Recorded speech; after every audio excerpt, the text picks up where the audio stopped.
Ngayon yung sinasabi ko yung mga yung sinasabi ko yung mga rating, bakit importante yan? May in-game purchases ba? Okay. May pwede bang makipag-usap sa mga strangers? Ganon. Ngayon yung sinasabi ko yung mga yung sinasabi ko yung mga rating, bakit importante yan?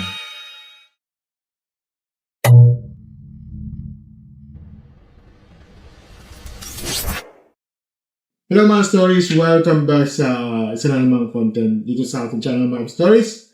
Ako pala si Martin, no? Ngayon pag-usapan natin ng isang mainit na issue online, no? Ang temporary ban ng Gorebox, no? Matapos ang isang seryosong school sa incident sa Tacloban City. Diretsuhin ko lang kayo agad, no? Madaling sisihin ang isang laro, okay? Pero hindi ibig sabihin na tama agad ang conclusion, okay? Kaya sa video na to, no, babasahin natin ang mga ulat, tsaka ang reaction ng mga netizens, no? Tapos ipapaliwanag ko rin ng simple sa ESRB ratings para malinaw kung bakit may mga laro na hindi talaga pambata. Okay? Kung gusto niyo ng prangka, mga ganitong komentary, walang paligo-ligoy, gusto mo yung i-subscribe sa akin channel, ito, My Stories, no? Tapos, notification bell, pindutin nyo yan. Tapos i-like nyo na itong video na ito para hindi nyo makaligtaan eh. 3 times na 3 times na din ito yung mga videos ko, no? Mga ganitong topic at pag-usapan natin. Dahil simulan natin mga stories ito na. Ngayon narito ang mga aking clean up version na ito, no? Ulat na ito. Ayon sa report, no? Pansamantalang ipagbawal ang CRCC ng laro ng Gorebox matapos ang isang seryosong insidente sa isang paaralan sa Tacloban City. Ayon sa mga otoridad, no, isa sa mga menor de edad na sangkot at regular daw ng naglalaro ng sabing game. Okay? Dahil dito, sinabi ng CRCC na ang hakbang ng isang precautionary measure habang iimbestigahan kung may naging impluensya ng laro sa nangyari. Kasama rin ng CRCC ng Council of the Welfare of Children sa pag-monitor ng Gorebox at iba pang kahalintulad ng platform sa pamamagitan ng kanilang Threat Monitoring Center. Ayon sa CRCC, hindi lang ito tungkol sa pag-block ng app, kundi tungkol sa mas mahigpit na pagbabantay ng digital space na para maprotektahan ng mga bata mula sa mapagmisalang online content. Okay? Ikatkat ng publika na i-report ang mga cyber viewers at iba pang online race sa hotline 132 sa email link ito. Okay? So, samantala, no, sinabi ng mga developer ng Gorebox na nalulungkot siya sa nangyari at nakikirami siya sa mga naapektuhan. Niliraw din niya mga Gorebox sa mga ginawa niya para sa mga adult audience, hindi para sa mga under 18. At available ito sa mga platforms sa mga age rating and parental control systems gaya ng Steam at Google Play. Okay. Dagdag pa niya na may mga paulit-ulit na paalala sa laro ng mga content nito ay para lamang sa mga fictional entertainment ay hindi dapat inituring ng gabay sa totoong buhay. Ayon sa developer, walang developer na kanyang i-verify ang edad ng bawat na da-download. Kaya mahalagang gumawa ng maayos ng age gates o parental controls. Samantala, sinabi rin sa isang opisyal na pamahalaan ng dapat pag-aralan kung kailan ba permanently i-ban ang mga laro ng mga ganitong klase mature content sa Pilipinas.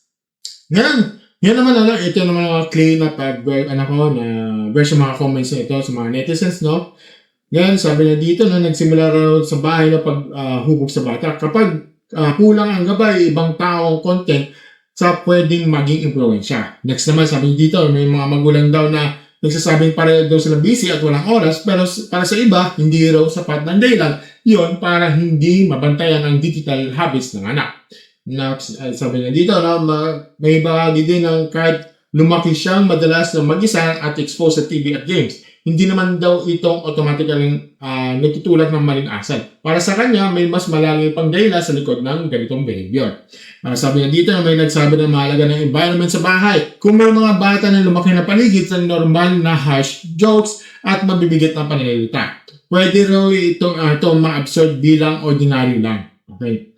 Next naman, sabi niya dito, may nagsabing mali raw agad sa sisiyan ng games. Marami naman lumaki na action games pero hindi naman nagkaroon ng problema sa totoong buhay. Next naman, sabi niya, may isang punto na baka hindi lang content ng laro ng issue, kundi kung sino ang nakakausap ng bata online, lalo na kung may mga chat systems or unfiltered communities. And next naman, sabi niya, may nagsabi ng ilang online platforms, may mga hindi ka nais-nais na users na pwedeng mag-influensya sa mga minor de edad, kaya mas dapat daw yon ang tutukan. And lastly, sa mga comments nito, sabi niya, at ayon sa isa pang comment, dapat mas higpitan ng regulation sa online interaction videos dahil doon madalas nagsisimula ang problema, hindi lang sa mismong laro. Yan, Masters, ipapaliwanag ko sa iyo yung yung mahalagang part na dapat nating malaman lahat. Okay? Ano ba yun? Yung ESRB na yan. Okay? Ang ESRB o Entertainment Software Rating Board ay isang system na ginagamit para lagyan ng age rating ng mga video games. No? Sa madaling salita, ito ang nagsasabi kung anong edad ang bagay ng isang laro at anong klaseng content ang pwedeng asahan. So, parang pabala ito para sa mga players, lalo sa mga magulang. Parang lang yan parang MTRCB dito sa Pilipinas. Pero, ito ginagamit to sa mga naglalaro sa mga games, yung mga gaming, ganito, ganyan, di ba? Yun yung parang version, MTRCB version nito, okay? Pero ito, gamit to ESRB. Globally naman to, especially sa North America. Okay, so ito yung, basic ESRB ratings. So, unang-una, ito yung rated E, everyone. Pakita mo makikita ito, yung parang yung parang logo, okay? Ito yung E, everyone. Ito yung para sa lahat ng mga edad, usually yung mga light lang mga teams, simple lang yung mga content, like sa dito na USA, yung parang puzzle, ganito, ganyan, Tetris, yun yung mga mostly yung nilalaro karamihan, okay? So, yung everyone 10 ever up, para sa mga 10 years old pataas, may konting, mas mature na elements, yung mga, kumpara sa kaya tulad ng mga Mario, yung mga, let's say, yung Mario, tapos may mga, o yung Kirby Boys, o yung mga ilang, Lego games, mga ganun yung, mga games na ito, no? Next naman yung sa, rated E naman yun, yung Threes and Orders. Medyo ito yung mga, yung kategorya sa mga violence, mga subjective themes, sa mga true humor, sa mga minimal bloods. Halimbawa, yung Fortnite, Splatoon, mga NBA, ganito, ganyan, di ba? Yun, at saka mga Pokemon games, sa mga Emerald, yun ang mga, nakalatagya as a rated T. Okay? So, yun. So, tapos ba? Yung rated M naman, mature naman, mature. Ito yung mga intense violence, yung mga blood, mga gore, mga blood and gore, tapos yung mga S-word content, yung mga ganyan, strong language, ganyan. Ito yung mga ito yung mga example, yung mga GTA 5, GTA Vice City, mga Counter-Strike, ganyan, di ba? Yung mga The Witcher, Resident Evil, yung mga at saka yung mga horror games, sa lahat ng mga horror games, rated M yun. At saka ito, next naman yung rated AO naman, ito yung adults only, 18 and older. Ito na mga prolonged scenes, yung mga intense, mga violence, yung mga hindi mo kakayanin to, okay? At saka yung mga graphic S-word content, no? Take note na mga stories, no? Ito yung napakabihira ito ng mga AO-rated games sa mainstream market. Especially sa mga stores dyan sa mga data please o mga stores sa Nintendo or sa Google, sa mga Steam ganyan. Kasi, kaya hindi sila tinututukan yan. Kasi karamihan mga stores ay ayaw nila i-carry niyan. Okay? So, yun yung daming reason doon. Ngayon, at lastly, ito naman yung RP, yung rated pending. Kumbaga, ito yung mga hindi para na-release or parang for reviewing pa ito sa ESRB. Kumbaga, hindi pa na pwedeng i-release ito pag wala pang approval itong sa ESRB. Yun. So, mga stories, no? Ito yung aking, Ngayon, ito ang mga stories, no? Ngayon yung sinasabi ko yung mga, Yung sinasabi ko yung mga rating. Bakit importante yan? Kasi ito ang unang filter. Okay? Hindi mo pwedeng sabihin, di ko alam yan. Hindi ko alam yan. Kung malino naman yung rating ng laro. Kaya nga meron tayong purpose yan. Okay? Kasi hindi lang, ESR ba ang basa dito eh. May iba pang system tulad ng PEGI sa Europe at saka IARC para sa mga maraming digital stores at apps, no? Isa lang yung purpose mga yan.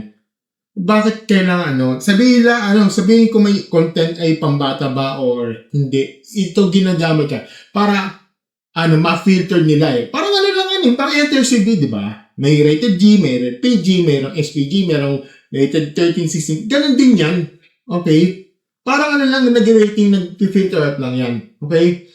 Kasi ito matandaan nyo mga stores, hindi lang rating ang dapat titignan dito. May tinatawag din tayong content descriptions or the content descriptors or interactive elements. Halimbawa mga stores, ito mga online interaction ba? May in-game purchases ba? Okay. May pwede bang makipag-usap sa mga strangers? Ganon. May user-generated content ba? Okay. Ito ay madalas hindi napapansin karamihan sa mga magulang. Okay. Well, start to the point tayo mga stars. Kung ang mga isang game ay mature o clearly adult-oriented, ibig sabihin lang yan hindi dapat basta-basta mapupunta sa mga bata. Okay? Hindi problema ang rating system. Walang problema doon. Ang problem kasi dito, kadalasan ay walang nagbabantay. Yun yung problema doon.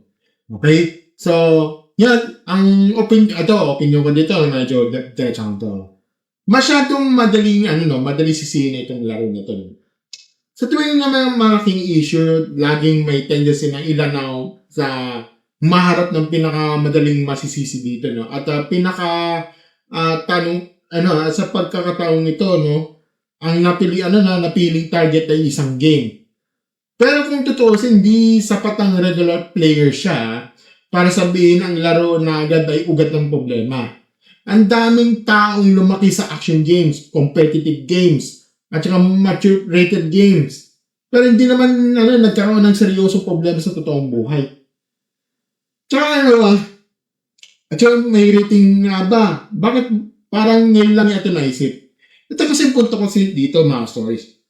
Sa dami-daming games online na mature teams, bakit parang ngayon lang nagkaroon ng urgency? Matagal na may laro na hindi pambata, okay? Matagal na may age ratings. Matagal na may parental controls. Kaya may ang tanong kasi dito, hindi lang yung bakit may ganitong laro? Ang mas tamang tanong is, bakit nakakapasok dito ang mga batang hindi dapat? Okay? Tapos, ito, hindi lang content ang dito, pati access. Dito ako mas tutok dito. Kung ang minor ang gumagamit ng adult-rated content ibig sabihin may problema sa isa o higit sa mga sumusunod. Account setup, age verification, parental supervision, device access, payment access, at online monitoring. At kung may mga online communities na chassis na involved dito, mas lalong dapat doon nakatutok na investigahan. Tapos parental guidance, hindi pwedeng iasa sa App Store. Ito, lutok lang ako dito, Hindi pwedeng iasa sa lahat ng mga Google Play, Steam, o sa mga game developers. May role sila. Oo, may role sila.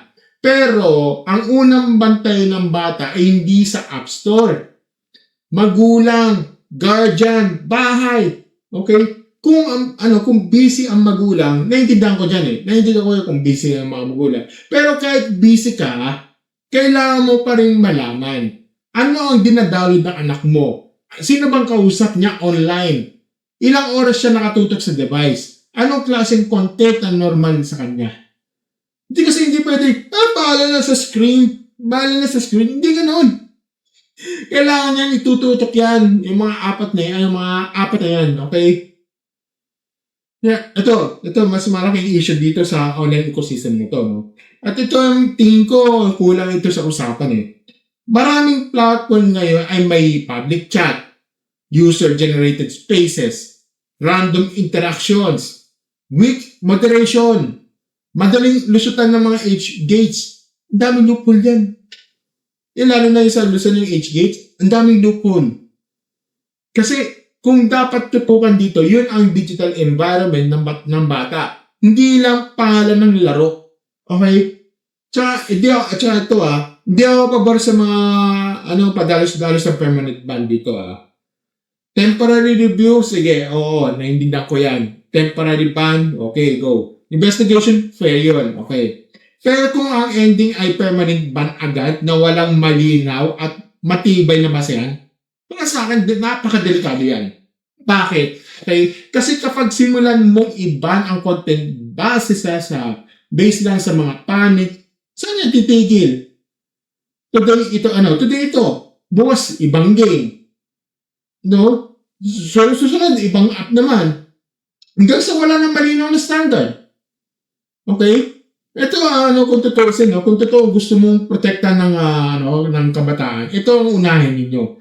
Mas mahigpit ng parental education, mas malinaw na literacy sa schools, mas maayos ang platform moderation, mas aktibong reporting systems, mas malaking suporta sa schools counseling, mas seryosong pagtingin sa online influence of peer groups. Yan ang totoong pangmatagalan, hindi yung headline solution. Ito, kaway-kaway sa mga lumaki ng Counter-Strike, Valorant, Warcraft, Guns, Special Force, Left 4 Dead, Point Blank, Cosmere, at kung ano-ano pa, di ba? Marami sa atin dumaan sa mga ganyang era. Pero ang malaking kaibahan nun at ngayon ay hindi lang yung genre ng laro. Ang malaking kaibahan dito, ay mas bata pa ang access ngayon. Mas personal ng devices, mas open ang online interaction. Mas konti ang supervision, mas malawak ang digital influence. Kaya hindi sapat ang simpleng linya, game kasi yan. I know. Well, ang final thoughts ko dito, mga stores, hindi ko sinasabing perfect ang laro dito. Hindi ko rin sinasabing walang epekto ang content na sa isip ng bata. Ang sinasabi ko lang, huwag tayong tamad sa analysis. Kapag ang usapan ay minor data, digital access, mature-related content, online interaction, at school environment, hindi pwedeng isang app lang ang sisisi mo, tapos na. Okay? Hindi mo gano'n. Kasi para sa mga magulang dito, dapat i-check yung mga age ratings, i-on ang parental controls, alamin ng online habits ng anak, maglaan ng kahit konting daily check-in. Huwag ibigay ng gadget nang walang gabay. Okay? At saka sa mga kabataan dito, kung may kakilala kayong kakaibang behavior online o sa school, huwag ninyong baliwalain. Sana, sabihin may trusted adult, teacher, o guidance office. Okay? Para sa gobyerno, kung seryoso kayo sa proteksyon ng kabataan, gumawa ka ng maayos ng long-term system na hindi lang bigla ang reaction. At saka para sa mga gaming community, maging honest din tayo, okay? Hindi porket gamer tayo, automatic wala ng problema sa space natin. May mga platform na kailangan talagang higpitan, okay? Ang point dito, wag agad sisihin yung game kung ang mas malaking problem ay access, guidance, at online environment. Diba? Kaya, mga stories, kayo sa tingin nyo dito? Tama ba yung temporary ban? O mas malalim talaga yung issue kaysa sa laro-laro lang? Okay. Comment down below sa opinion mo, pero maayos lang ang response tayo. Okay? Kung gusto yung maraming ganitong prank commentary, don't forget to like, share, subscribe sa ating channel, and click the notification button sa ating baba. As always, mga stories, thank you, and have a good day. Bye.